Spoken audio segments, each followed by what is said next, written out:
Dr. Tori Brown gives new meaning to the phrase, we all matter, and we all have voices to share. She pays it forward in several different ways in the Tampa Bay community. She has an extensive background in business development, learning and consulting, and community and nonprofit organizations.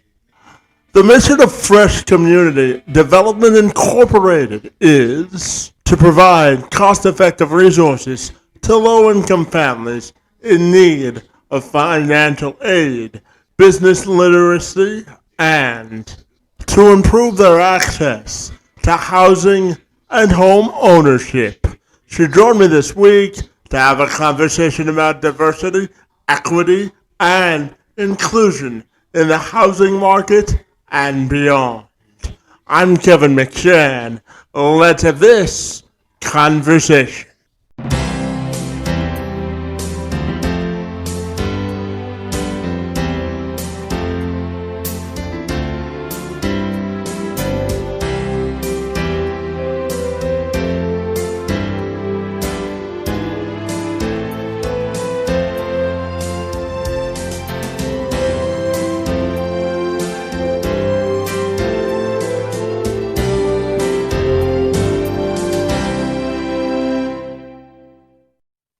So, Dr. Brown, if you're ready, I'll take a moment to welcome you to the program. And I'm excited to learn all about how you help shape the world into a better place. Great to be with you this afternoon, and thank you so very much for being here.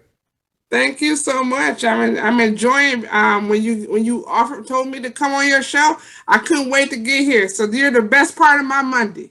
Well, I appreciate that, and I wanted to dive right into it, Dr. Brown. I know that you work extensively hard at making sure that the homeless community and those that are underprivileged have a place to stay in the Tampa Bay area, and I know that providing shelter is a big part of what you do. So I'm wondering if you could tell me about all the great work that you do. Well, yeah, Tampa Bay.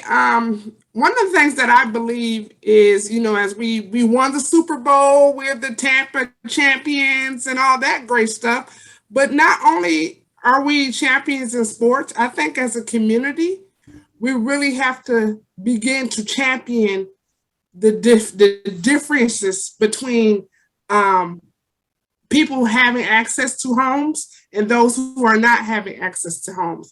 And so what I did as a nonprofit, I have a nonprofit organization, Fresh Community Development, Inc. And what we did is, I didn't really mean to start that nonprofit. I'm the type of person that when I see a need, I get going, and then I say, oh, wow, that's a program, and I can get other people involved to make it better and bigger on a bigger scale. And so with our first project in 2019, we seen we had an older lady who had a home who was losing. She was in the process of foreclosing on her home. She needed a lot of work done in her home. She hadn't been able to, have the money to be able to repair that home and make it, somewhat livable. And so what I did was I got a group of people together, and we kind of rallied around the elderly lady, and we helped her. I worked with some individuals who were able to do like renovations, repairs. So I told them what I was doing with the program, and they said, well, sure, what can we do? So I wanted to make sure they were getting paid too. So they actually heavily discounted their services and their work to the lady's house. Me and a group of people got together. And at the time, it wasn't my board because we didn't have a company. We just kind of did it, but this is our first project. We, as what we call the board, got together. We put our money together, and we actually paid for the people to renovate their house and do the repairs on it. And in addition to that, we also work with the local attorney to begin to work with her to help to stop the foreclosure in the house. And then we also work with another company to help do the credit repair for her, to help her, get her finances in order. And to date, that just kicked off what we do with Fresh Community Development of, okay, what can we do as a community to come together and help people in need? begin to access or keep their housing in that case. But then we said, let's do a little bit more. And so what we did was create a program to help people begin to secure housing, because we have a lot of people in the Tampa Bay area who do not have a place to stay, and they're looking to become new homeowners for the first time. Yeah, absolutely. And Dr. Brown, I'm curious if you can talk just for a moment about closing the disparity gap and sort of leveling the playing field for disadvantaged people. I know that's also important to you. Yes, sir. So, and tell me about the importance of everyone having to sort of come together as a sense of community in order to close that gap. I'm wondering if you had some thoughts there as well. Absolutely. Last year, their CNN released an article that said that 3.5 million Black Americans have a negative net worth.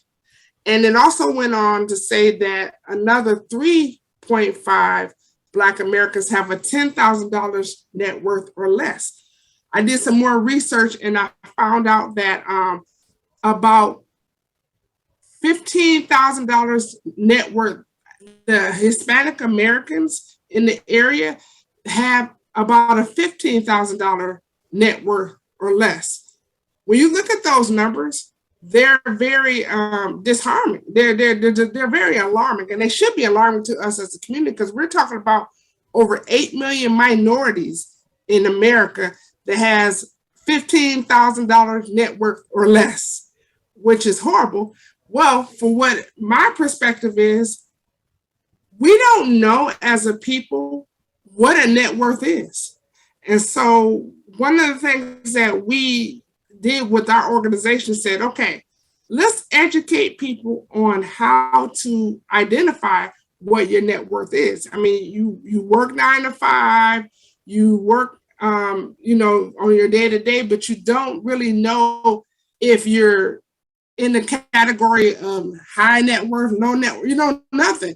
And so we actually went on a campaign to help people become more educated in terms of how to identify what their net worth is. Because when we know what our net worth is, we know where we're at, and then we know how to do things differently to go forward to increasing that net worth. Now, we both know that in order to effectively increase a net worth, we have to begin to seriously look at home ownership as like one of the first and early steps of begin to increase our wealth, because assets is very important in that category of increasing wealth. So we just looked at the data and we say, you know what?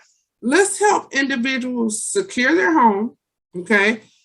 Let's help them then turn around and become renters and buy homes so they can rent out, so they can begin to help with the housing market of increasing people access to housing. So we created a program based off of the needs of the data that we see that creates the differences, like you just spoke about, between some people having high net worth and some people having low net worth. Yeah, and Dr. Brown, as you know, I was born with cerebral palsy, and I do a lot of work myself in sort of closing the employment gap for folks with disabilities. And I know that you've also worked with folks with disabilities in terms of trying to get them housing. So how do you think we close the housing gap for folks with disabilities and making sure that they can live an independent lifestyle as well? That's a great question.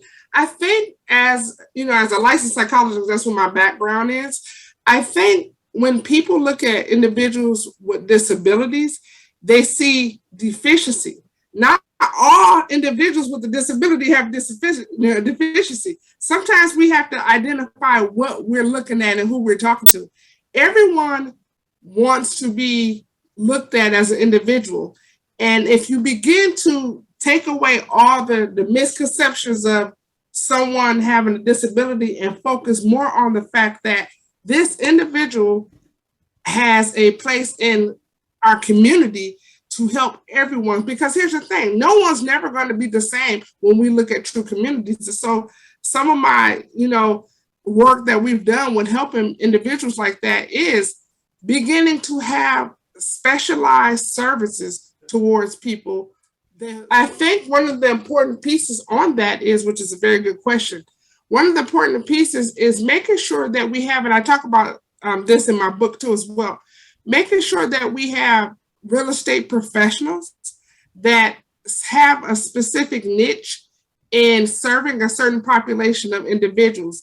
As we're talking about veterans, people with disabilities, people with, I know most recently, I have a good friend who husband is, he was declared legally blind.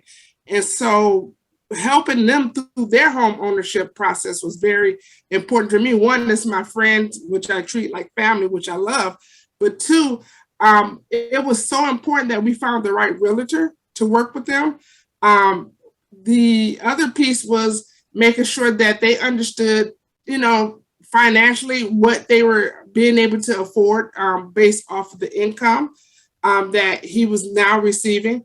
And number three, making sure that the credit, that he knew he was well aware credit wise what he could, remove as far as some of the barriers, some derogatory information that it was some derogatory data points on his credit report that had to be removed and some things that had to be kind of altered. So his debt to income ratio was there for him to be able to afford the home. And they successfully, went through the process, and I was very proud of them for pursuing. It wasn't easy. It was very hard. Nobody, when it comes to being part of the home ownership process and going through the process, it's not easy for anyone.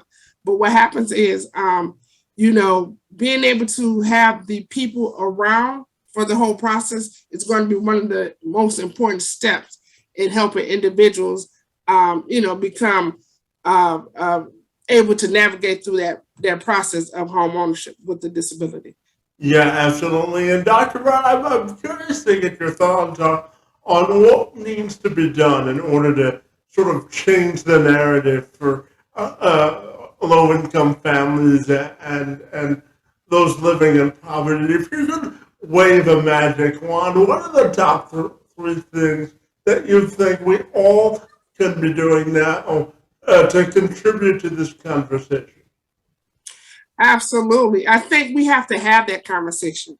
I think number one, we need to normalize home ownership opportunities, and we need to normalize home ownership, period.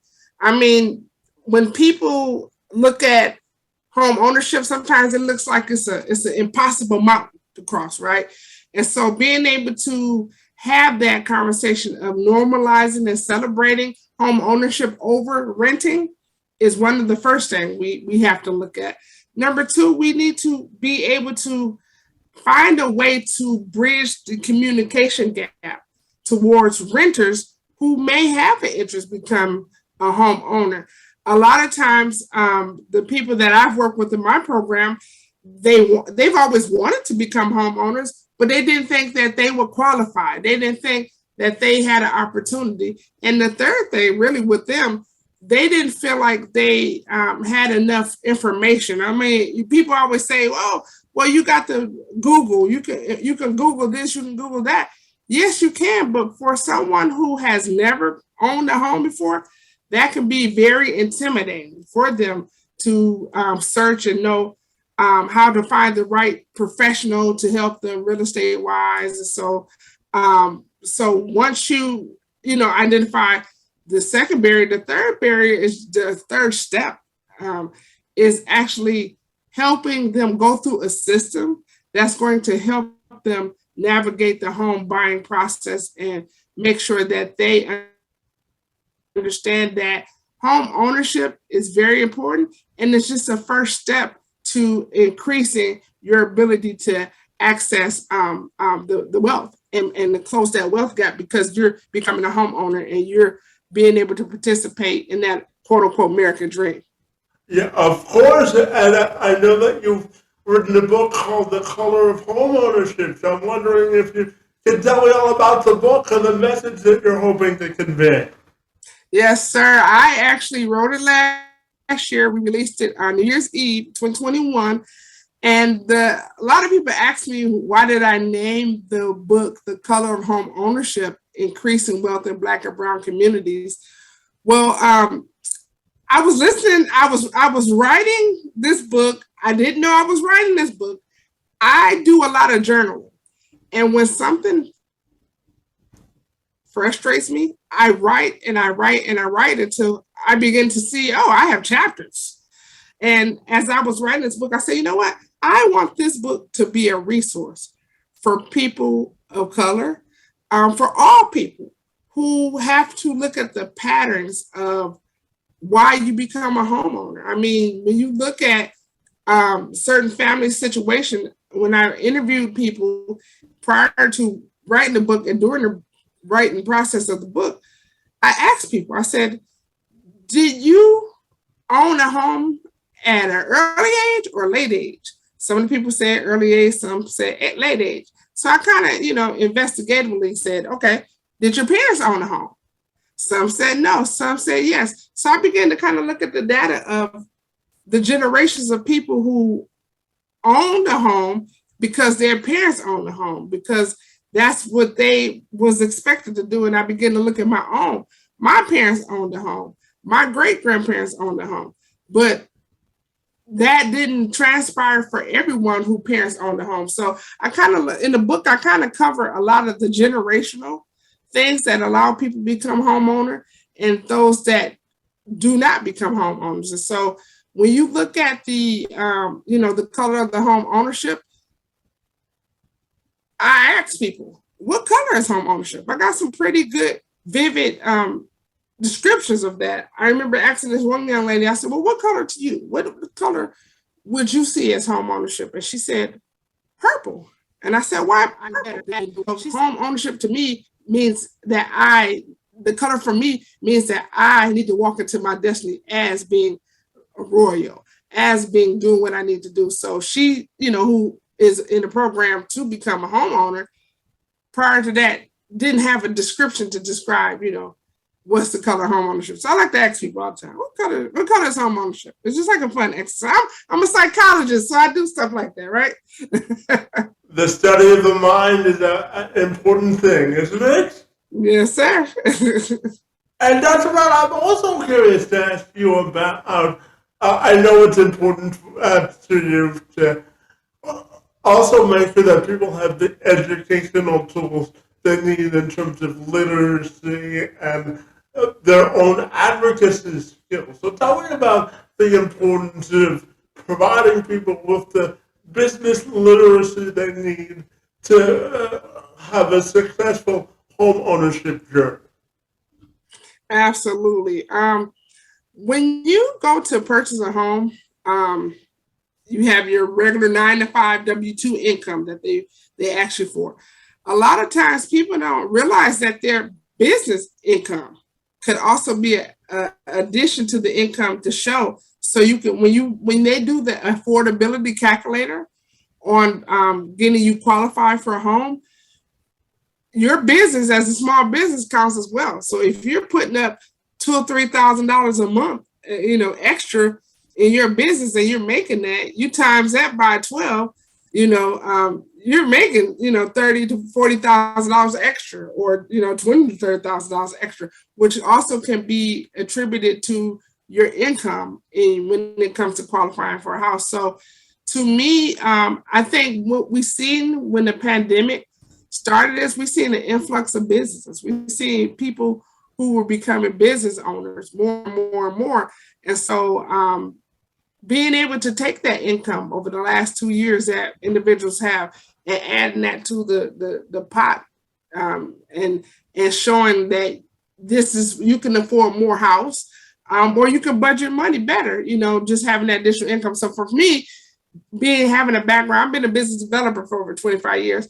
So for me, being able to take home ownership and business development and put it together to help empower and educate people has just been one of the reasons that I use my giftings in business literacy to help people understand the true power of the business that they own, and also to actualize a business that they can start to begin to, create additional income for themselves and their families.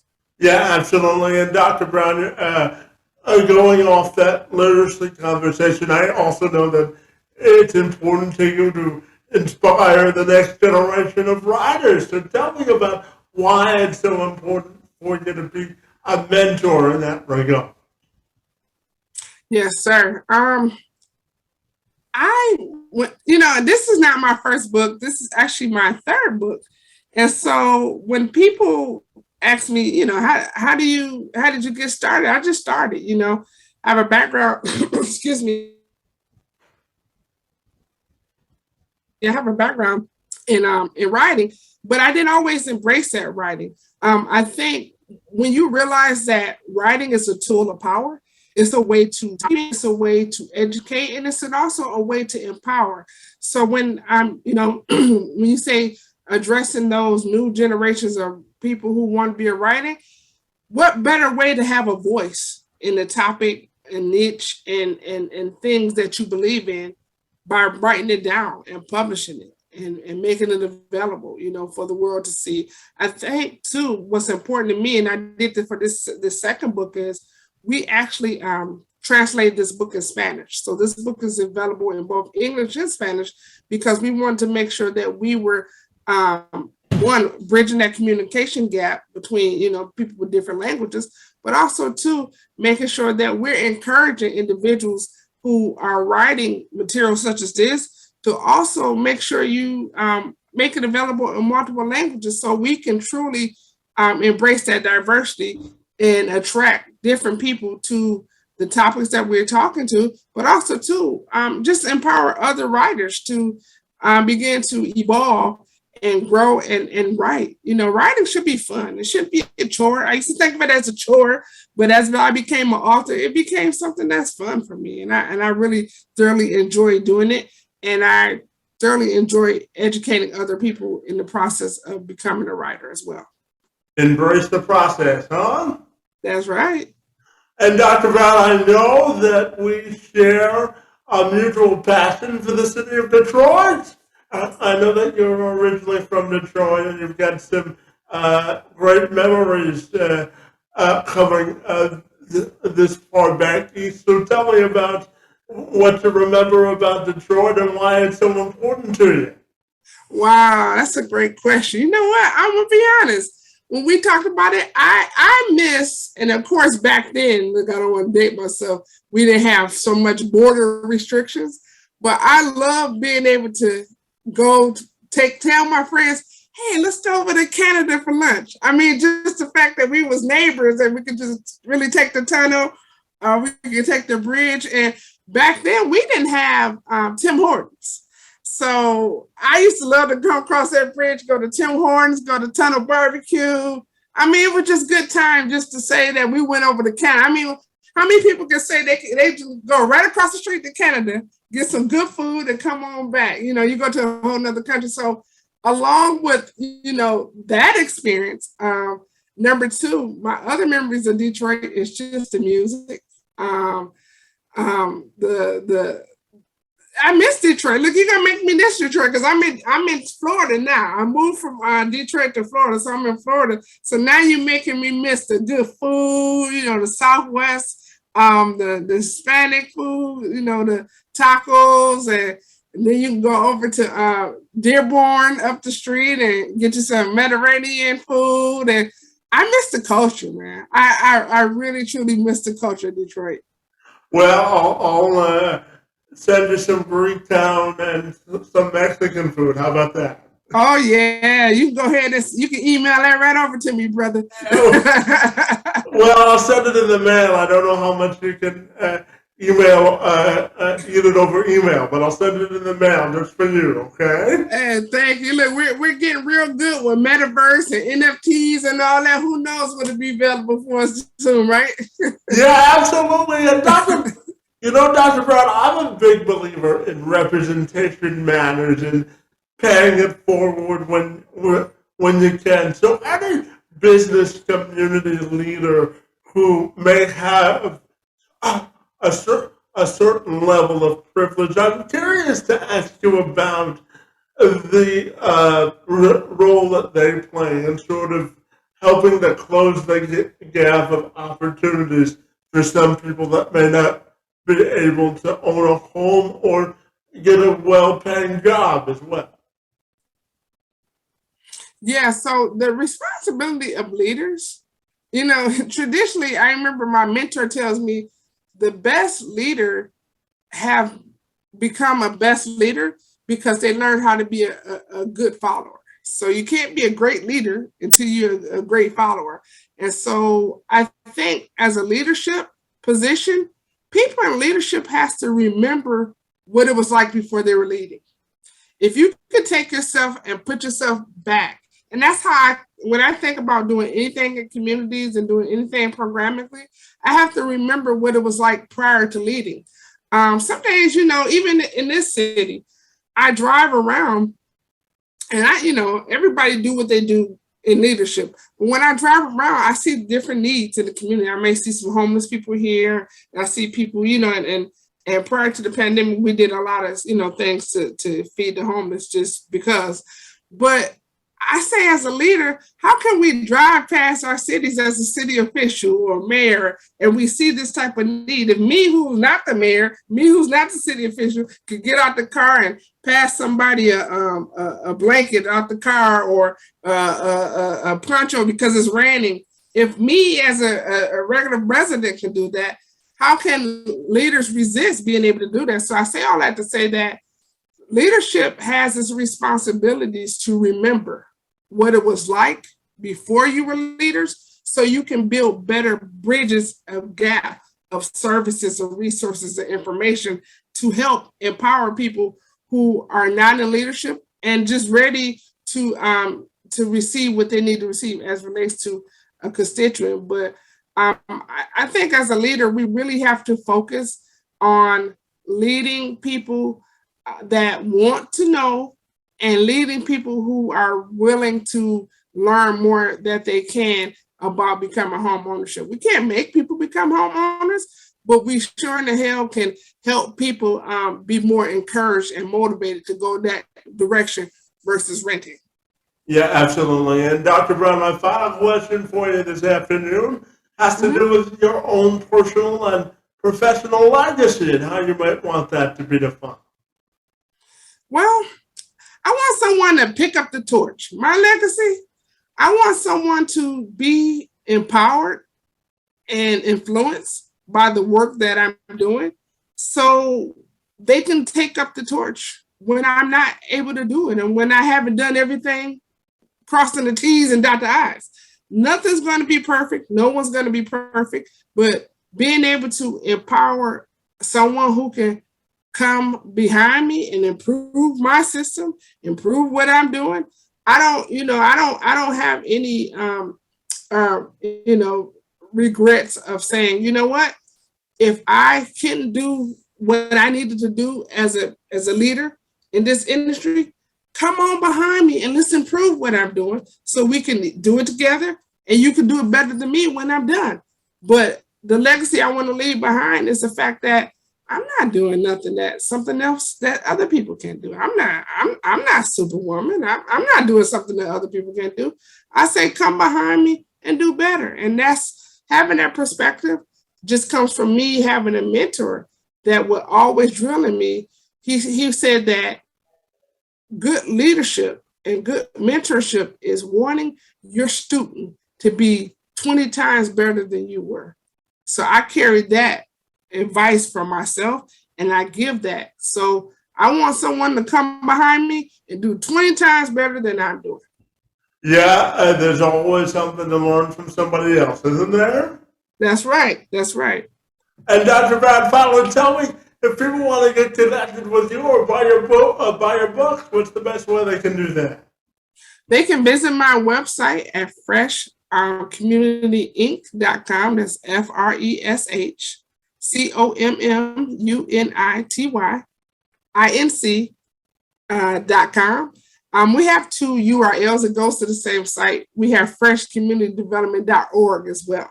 When we developed the site, we actually have two different ways to get to it. So freshcommunityinc.com or freshcommunitydevelopment.org.